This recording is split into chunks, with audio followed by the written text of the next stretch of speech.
Hi, Charlotte. Thank you so much for doing this interview. Hi, it's an absolute pleasure. Thanks for having me. Thanks for covering the album. As you said, you have a new album coming out soon, The Obsession, via Yes. Napalm Records on September 20th. So most of the songs featured on this album have had an early version shared with your followers on Patreon. So let's Yes. break that down because I think there's many layers to that. Right. Yeah. So first, how did Patreon come into your life as a primary way of channeling your music? When I was still in Delain, I wrote a lot of songs that were also, some that fit the band, but then also some that didn't fit the band. I had done side projects in the past, but I always felt that whenever I was collaborating with people that I was the one in the end kind of holding them back because I was very busy with Delain and, had to say no to a lot of things. So I thought if I'm going to find a place to release this song, it's probably going to be something that I can do independently. So I can, decide myself when do I do what do I promise people. And I was a big fan of Amanda Palmer, am a big fan of Amanda Palmer. And the way that she does her Patreon, I was very inspired by it, very motivated by it. So I decided to set up a Patreon. And it turned out to be sort of a lifesaver because when the pandemic hit, but also when the band split, I was like many of us, I was having a very rough time. If at that point I would have had to think about, okay, what am I going to do now? I think it would have taken me a long time to start up something new, but I was already doing Patreon.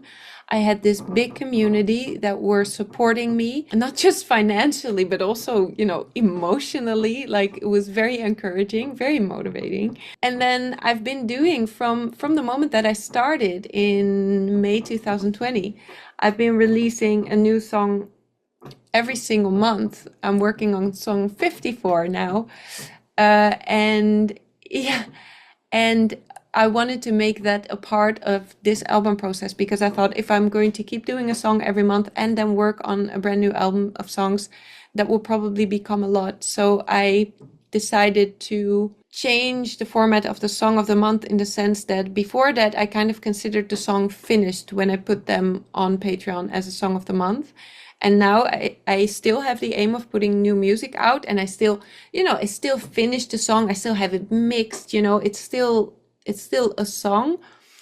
But I do say like I might revisit this. I might rewrite it. I might rearrange it. I might have the band join in on that. And that's what I did for this album. I wrote the songs, I put them on Patreon. And then after that, we went into this rearrangement and recording process with the band, and the songs changed a lot through that for the better. It was a wonderful process. I really got to give the song more time to both think of what I thought was still, missing after writing them, and to then involve everyone's musical talent on this album, which, was an amazing process. So that turned you into a producer as well. Or Yeah, were yeah, you yeah. already doing that before Patreon? No, I was not doing that before Patreon. The Patreon was really my first try at doing that myself. Like what I did vocal engineering. Like for the last Delain records, I recorded a lot of my own vocals at home.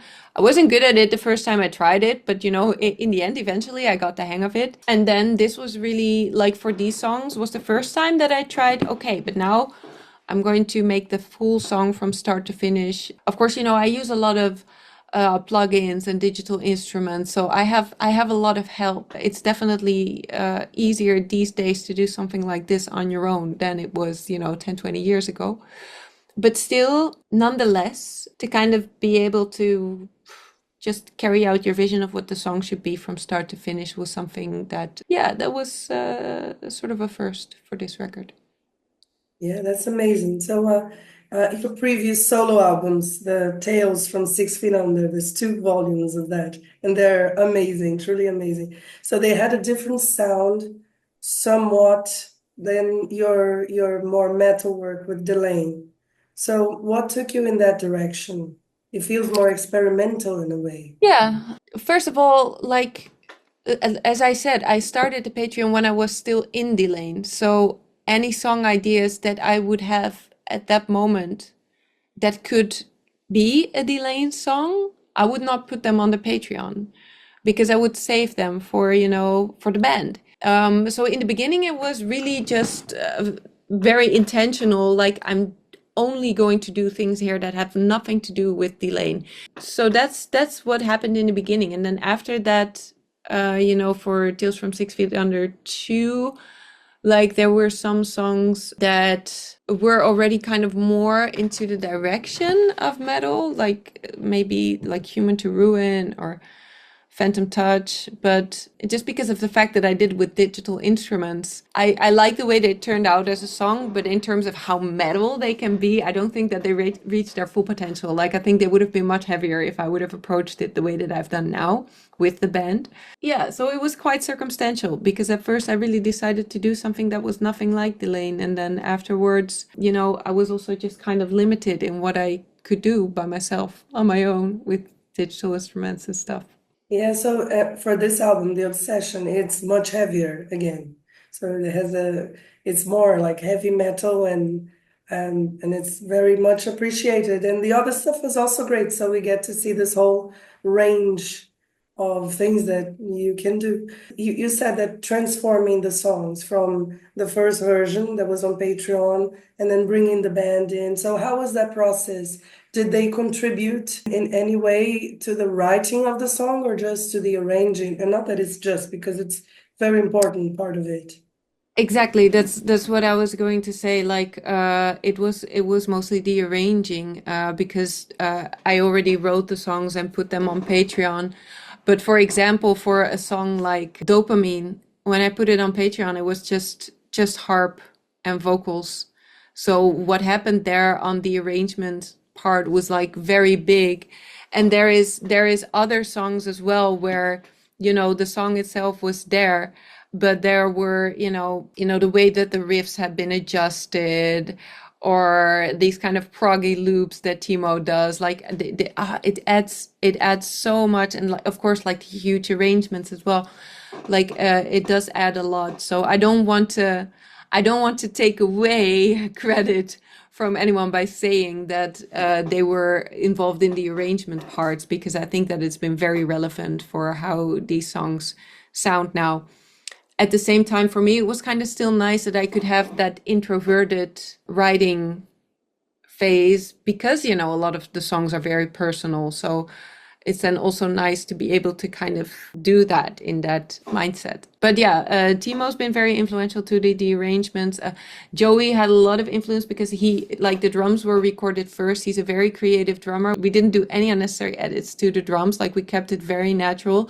So he really kind of had the power to kind of drive how the song sounds. And then, of course, Otto's work and Sophia's work in how they performed their parts. Like, everything just went up. I really love how their work turns out. Yeah, and the drums especially sound very organic because nowadays Yeah. there's a lot of tweaking, Yeah. especially the drums, right? When Oh, people, I'm glad you appreciate that, because that was one of those decisions that we really had to make at one point, especially because we were doing like very big, and there I have to credit Vikram Shankar, who worked on the orchestral arrangements as well as the key arrangement as well.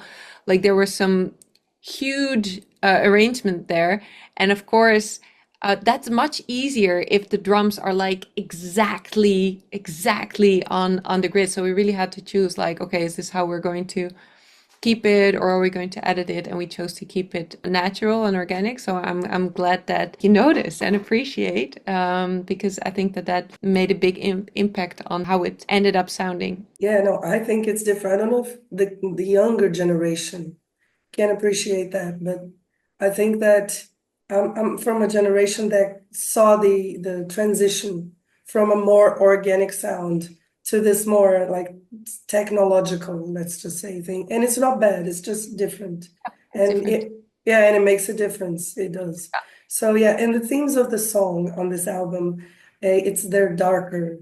I find they're very not darker than anything else, but like they're really dark. But at the same time, the songs are very uplifting.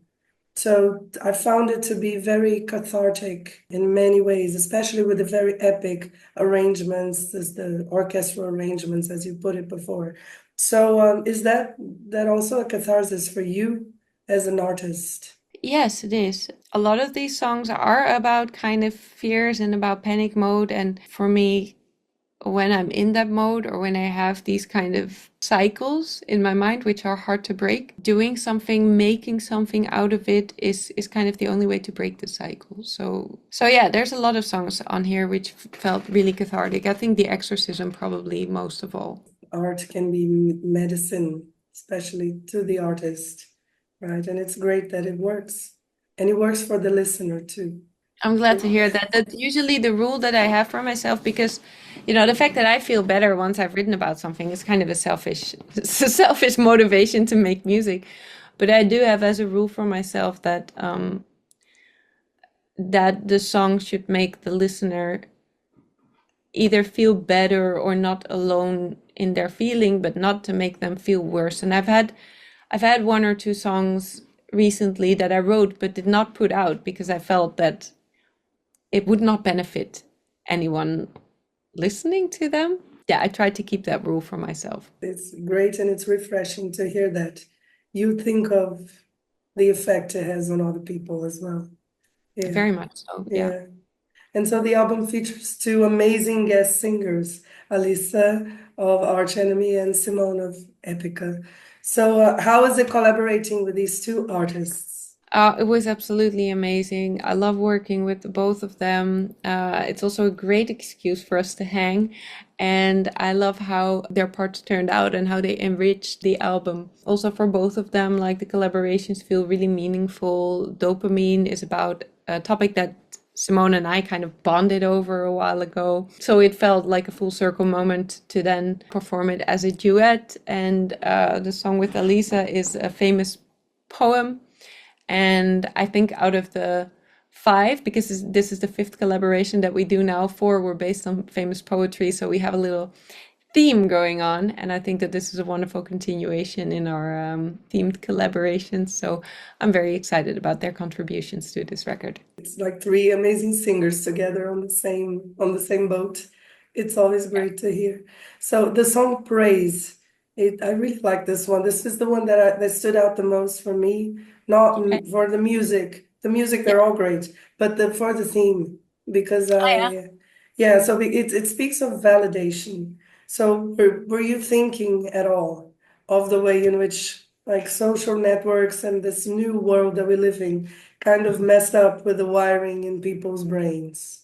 Yeah, exactly. When we were just talking about like the two steps in the writing and then releasing process, like is it meaningful to me and then is it meaningful for the people who are listening? And this is one where I think that it's very much both because, as an artist, how well you do as an artist is very, very linked to how much the listener values you. So we're kind of screwed in the sense that we even if we say, oh, I don't care, like you will only be able to do what you do as long as people enjoy it, as long as you get that. So, of course, I very much, I'm not proud of it, but I'm very, very focused always, all the time of what people might think about me. But I think that now with social media, everyone is kind of, for artists, like we always, we have to present ourselves, we have to care about our image. And oh, look, it's a big yawn. Okay.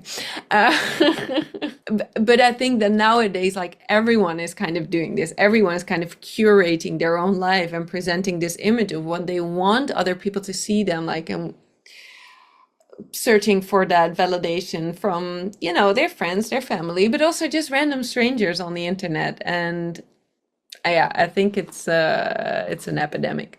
It is. And I think that I saw studies like when some of the social networks was starting, that people's depression rate went up Ah, because they see other people's lives looking like they're amazing, which is not necessarily true. It can be a construct, right? And I then they really, feel yeah, bad about themselves. I really have to tell myself every now and then to take a step back because sometimes I had the other day I read something that someone wrote about me online and it ruined my day and I was like I cannot have other people like have that sort of power over me like it's and like I said it's this now happens to everyone.